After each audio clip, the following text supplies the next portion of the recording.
Hello, thank you for joining me. Today, I want to share key findings from the 2024 Quarter 1 to 2025 Quarter 3 Food Insecurity Report, published by the Ghana Statistical Service, and explain what the numbers mean for households, businesses, policymakers, and Ghana's development journey. Here is a big picture. Food insecurity is not just about food.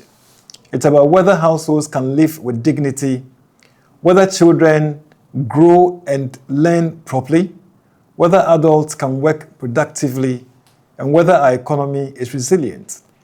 This report directly supports Ghana's development objectives and Sustainable Development Goal 2, which aims to end hunger and improve nutrition for all.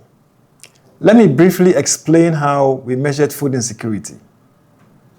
We used the Food Insecurity Experience Scale, or what we refer to as FEAS, an internationally adapted methodology.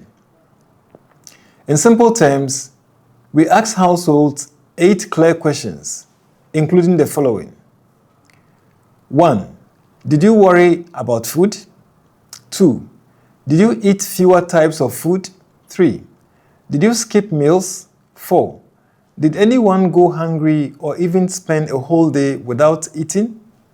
These answers help us place households on a scale from moderately or severely food insecure to severely food insecure. The data come from the quarterly labor force survey, which allows us to track changes every 3 months and break results down by region, gender, education, jobs, household type, and child nutrition. Now to the key findings.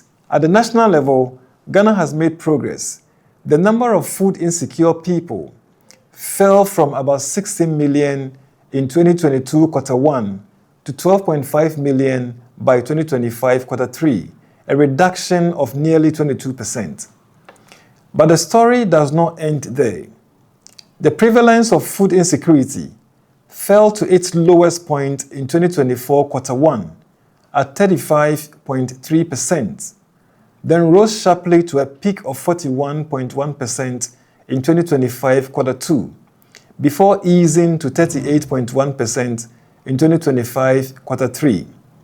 This tells us that progress is real, but fragile, and highly sensitive to seasons, prices, and economic shocks. The burden is also unevenly shared. Food insecurity remains highest in the Upper West, Northeast, Savannah, and Volta regions, while Oti and Greater Accra record much lower levels. In 2025 Quarter 3, the gap between Upper West and Oti alone was 37.5 percentage points. Household characteristics matter deeply.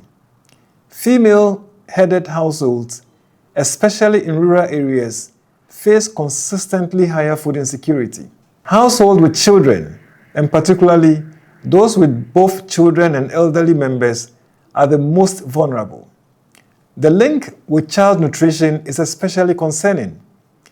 Nationally, households with underweight, wasted, or stunted children record food insecurity rates above 44%.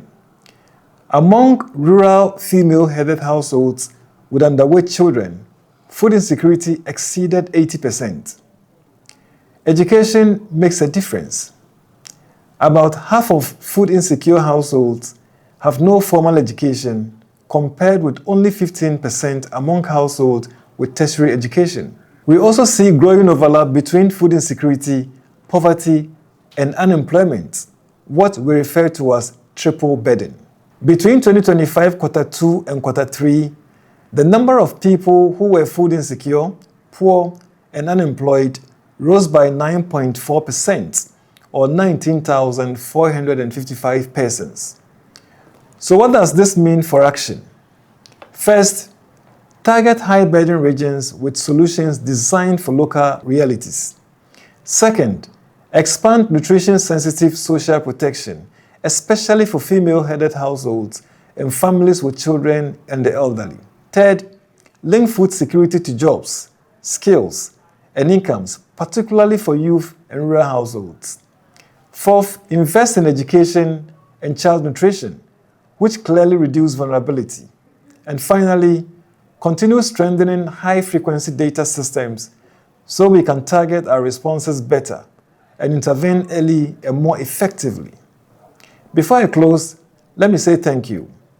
I deeply appreciate the households who provided data, the field staff who collected it, the government of Ghana and the World Bank for funding support, the media, our development partners, and the dedicated staff of the Ghana Statistical Service who worked tirelessly to make this report possible. Reliable data save time, save resources, and ultimately save lives. At the Ghana Statistical Service, we remain committed to ensuring that Ghana's development decisions are guided by evidence. Thank you for listening.